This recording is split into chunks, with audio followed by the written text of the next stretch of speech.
Bonjour, c'est Carla. Bonjour, c'est Alison. Nous vous présentons le journal d'une maman. Bonjour, je suis très heureuse de vous retrouver aujourd'hui pour une nouvelle émission du journal d'une maman. Nous allons parler naturopathie chez l'enfant et les adolescents et j'ai l'honneur de recevoir pour cela Madame Cécile Latorguez. Bonjour Cécile. Bonjour Vanessa. Merci beaucoup d'être venue parmi nous aujourd'hui. Donc Cécile, vous êtes infirmière et naturopathe spécialisée dans les enfants et les ados. Vous êtes la maman de 4 enfants et vous êtes aussi une grand-mère. Donc vous avez eu votre diplôme d'état d'infirmière puéricultrice, puis après vous avez fait une certification pour devenir naturopathe. À l'école Euronature, vous avez également un certificat de naturopédiatrie, concept Candice Lévy, et vous êtes donc spécialisée dans la naturopathie enfants et ados. Et vous avez également une formation mycothérapie qui s'appelle IFAS d'Atera. Donc vous avez été infirmière hospitalière en service de réanimation, puis directrice de crèche pendant 10 ans, et actuellement donc vous êtes naturopathe en cabinet, en présentiel et en visio, et en poste également à mi-temps comme infirmière scolaire. Donc vous êtes encore tout proche des enfants. Donc vous avez créé Neroli Naturopathie. Vous partagez cette belle histoire car Neroli, c'est le nom donné à l'essence extraite de la fleur d'oranger amère qui est le brigadier. Et cette essence était utilisée comme parfum pour la princesse Nerola en Italie dans les années 1680, d'où son nom. Donc votre mission, c'est d'accompagner les enfants sur le chemin de la vie, de leur donner tous les outils. Et puis, comme vous dites, le reste suivra. Alors, vous allez nous expliquer en quoi la naturopathie peut aider nos enfants. Donc, on a l'habitude dans l'émission de recevoir des naturopathes, donc sur des thèmes bien précis. Mais on va parler de naturopathie en général. Donc on sait que l'enfant est bien trop souvent considéré comme un adulte en miniature et c'est pas faux, hein. Tous les grands systèmes sont immatures à la naissance. Enfin, c'est pas faux de la part des personnes de les considérer comme ça, mais en réalité, vous allez nous expliquer que c'est faux. En effet, chaque système mature progressivement et mérite d'être accompagné au rythme des différents stades de son éveil au monde. Et l'enfance est une période phare en matière d'apprentissage et de développement. Ma première question, Cécile, qu'est-ce qui vous a donné envie de vous former à la naturopathie, notamment auprès des enfants et des adolescents ? Alors tout d'abord, merci de me recevoir parce que je suis très contente d'être là parce que je vais vous partager ma passion et justement la naturopathie est assez méconnue. On a une image très réductrice de mangeurs de graines et de se soigner par les plantes, mais c'est pas du tout que ça. Et pourquoi j'ai choisi la naturopathie? Donc vous avez compris que j'arrive du milieu médical. En tant que directrice de crèche, je me suis rendu compte comment les parents étaient démunis face à des enfants souvent malades, avec des récidives, un peu pas en errance médicale, mais voilà, un peu désemparés, un peu. Et donc j'ai dit il faut que je fasse quelque chose. Et bon, j'ai baigné dans les plantes depuis toute petite. Je faisais de la naturopathie sans savoir que c'était de la naturopathie, parce qu'en fait la naturopathie c'est une prise en charge globale de la personne. Et l'enfant, si on part avec des bonnes habitudes, ce seront des habitudes et non pas des contraintes comme à l'âge adulte. Si vous, aujourd'hui, vous décidez d'aller vers la naturopathie, vous avez des habitudes de vie, il va falloir changer. Alors que l'enfant, il sait déjà que il faut bouger tous les jours, qu'il faut manger équilibré, pour lui, ça sera une évidence. Et c'est comme ça que je me suis dit, voilà, la naturopathie, c'est quelque chose de sain. Beaucoup de parents avec la société maintenant, on va tous vers le bio, on essaye, on se rend compte que la planète, enfin voilà, c'est un vrai sujet et les gens se tournent vers tout ce qui est naturel, tout ça et voilà. Et donc j'ai dit mais j'ai toute une place à prendre avec mon bagage médical avant, donc je connais bien le développement de l'enfant et en effet un enfant ce n'est pas un adulte miniature, ce qu'on a tendance à croire, adapter une posologie adulte pour un enfant, non, l'enfant jusqu'à 7 ans, pour beaucoup d'organes, ils ne sont pas matures. Et donc, on ne peut pas faire n'importe quoi avec les enfants. Donc, la solution naturelle, c'est important d'aller au contact de la nature. Et voilà. En quoi vous pouvez intégrer la naturopathie déjà chez l'enfant dès son plus jeune âge? On va commencer peut-être par la diversification alimentaire. En fait, là, la naturopathie, mais moi j'ai un peu envie de vous expliquer ce que c'est quand même la naturopathie, oui. Parce que pour comprendre comment... C'est une philosophie de vie. On s'appuie sur 3 piliers, soit l'alimentation, l'activité physique et la sphère psycho-émotionnelle. Et c'est pour ça qu'on va chercher une alimentation adaptée pour l'enfant. Équilibrée certes, mais adaptée. Et Hippocrate, le père de la médecine, a décrit 4 tempéraments. Le bilieux, le nerveux, le lymphatique et le sanguin. En fonction du tempérament de l'enfant, et c'est pareil chez l'adulte, on ne va pas donner les mêmes choses, ou ne serait-ce qu'au niveau de l'alimentation. Je vous donne un exemple très simple. Le sanguin, c'est l'enfant convivial, qui aime la fête, qui va aimer les sports collectifs, qui a besoin des autres. C'est celui qui va organiser tous les jeux dans la cour avec les copains. Il aime les apéros, tout ça. Bon, à cet enfant-là, si vous lui donnez des toutes petites portions, ça va pas le faire. Lui, il va aimer des bâtonnets de légumes à tremper dans du houmous, des choses comme ça. Voilà, on va adapter l'alimentation par rapport à son tempérament. L'enfant nerveux, par exemple, c'est un enfant, lui, qui a un appétit de moineau. Et donc, si vous lui donnez une grosse plâtrée de pâtes, il va pas manger. Donc, c'est comme ça qu'on dit que la naturopathie, en fonction du tempérament de l'enfant, on va adapter les conseils alimentaires, les conseils pour le sport, les conseils pour les émotions, parce qu'en fonction du tempérament, les émotions ne sont pas gérées de la même façon.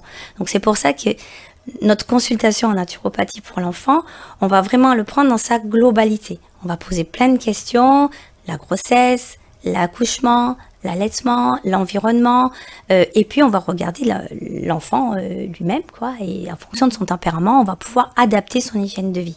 Et c'est pour ça qu'on peut commencer de la naturopathie depuis les plus jeunes âges, parce que ce sera des habitudes. C'est un enfant nerveux, il sait qu'il faut manger en fractionné, à lui donner des snacks. Oui, par contre, l'enfant sanguin, par exemple, qui a tendance à prendre du poids parce que lui, c'est un gourmand, ben lui, on va équilibrer son alimentation de façon différente. On va s'adapter à son tempérament.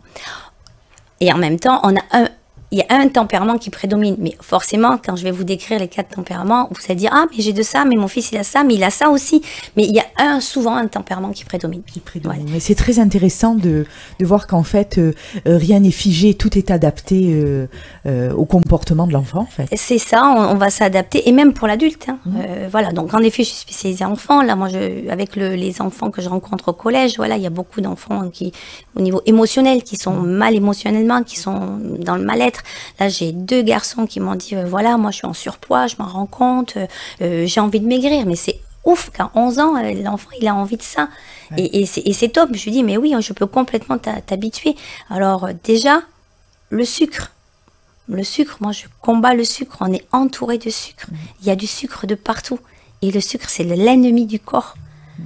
Les répercussions du sucre sur l'enfant, et sur l'adulte aussi. Voilà. Donc, moi, je fais mon combat au sucre. Ça devient une drogue, en fait. Ça devient une drogue. On est addictif au sucre. Parce qu'en fait. On s'en empêche. Déjà, il faut avoir envie de changer ses habitudes. Donc, c'est pour ça que la naturopathie, on n'est pas magicien. C'est une démarche personnelle. Il faut avoir envie d'être autonome. Et c'est pour ça que je reçois les mamans et les enfants. C'est des mamans qui ont envie du meilleur pour leur enfant.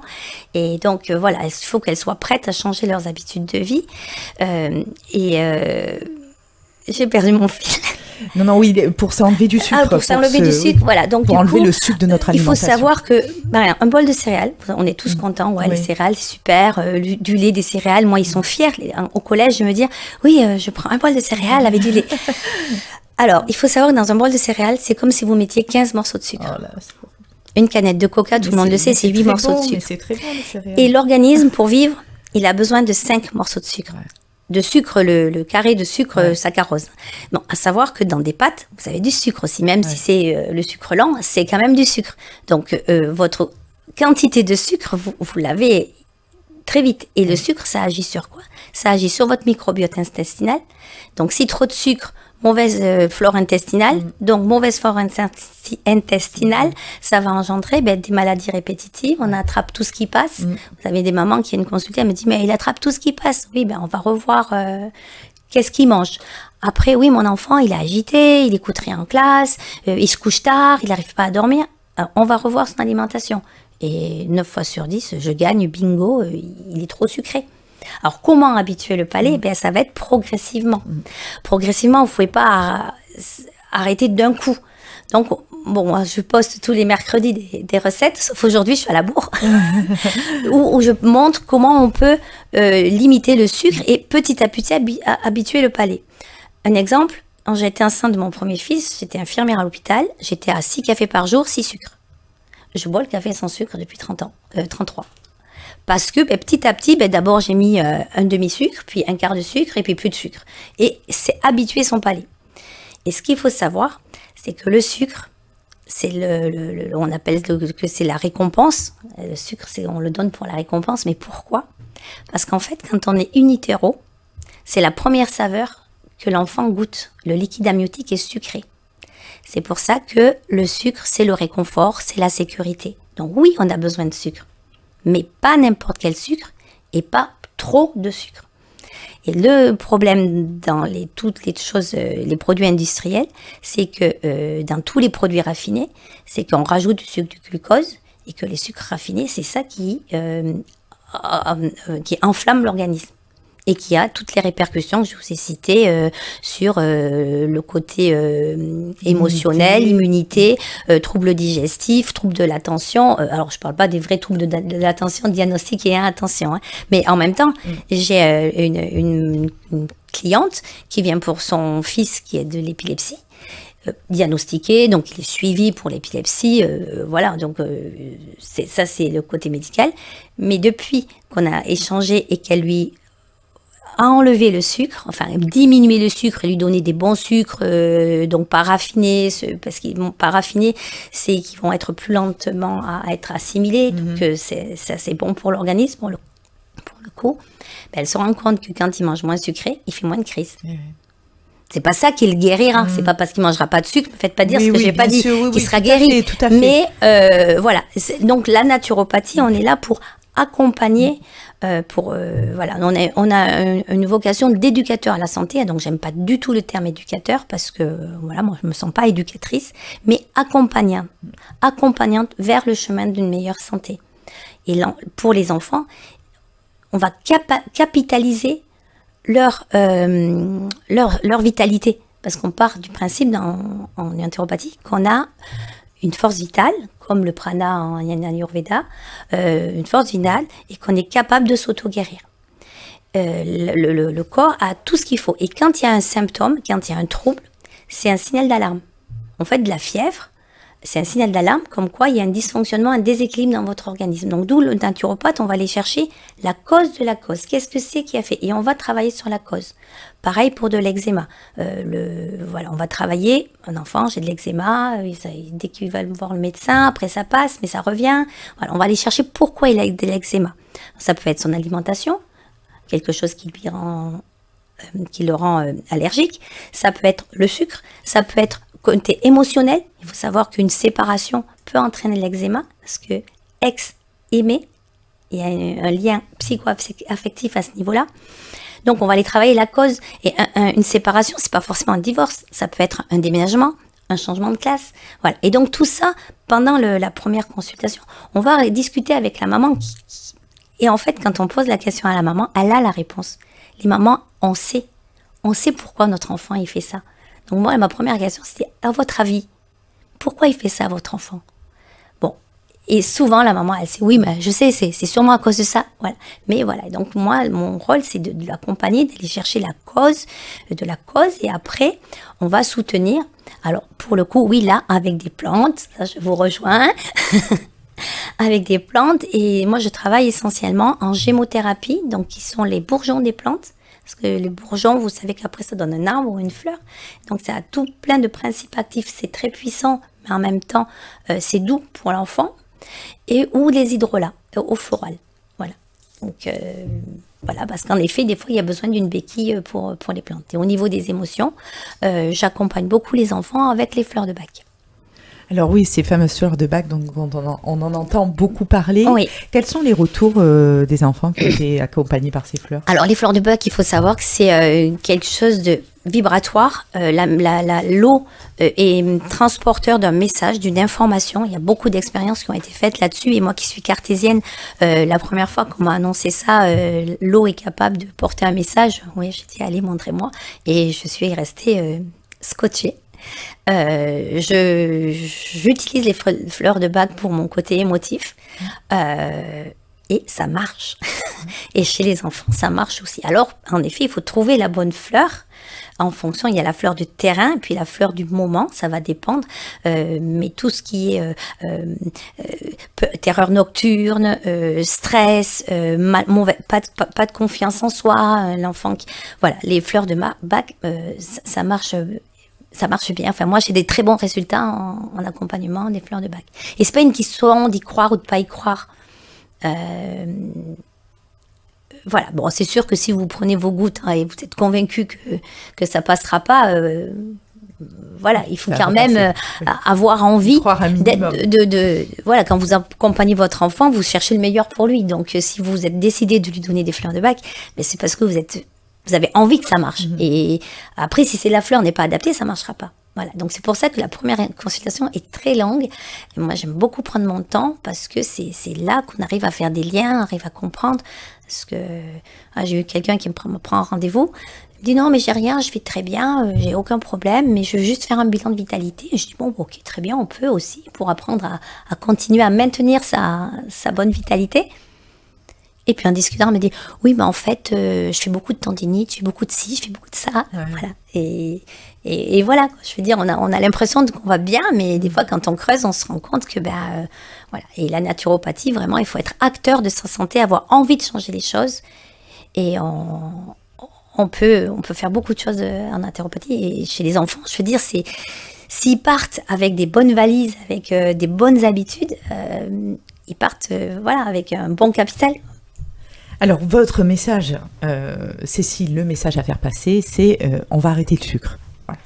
Voilà. Première chose, on va diminuer. On va changer ses habitudes. 5 morceaux de sucre. Voilà. Alors là, c'est compliqué. C'est 5 morceaux de sucre. C'est une image. Oui, c'est une image. Pour que ça parle. C'est-à-dire dans le pain, il y en a, dans les pâtes, il y en a. Oui, mais il ne faut pas non plus enlever tout le sucre. Ne me faites pas dire ce que j'ai pas dit. On a besoin de sucre. On a besoin de sucre, mais de peu de sucre. Voilà, et habituer progressivement le palais. En fait, c'est une histoire de goût. De palais, de le faire progressivement, d'introduire beaucoup les fruits, d'introduire les oléagineux, les noisettes. Voilà, moi je suis pas contre les pâtes à tartiner, mais il faut savoir ce qu'il y a dans la pâte à tartiner.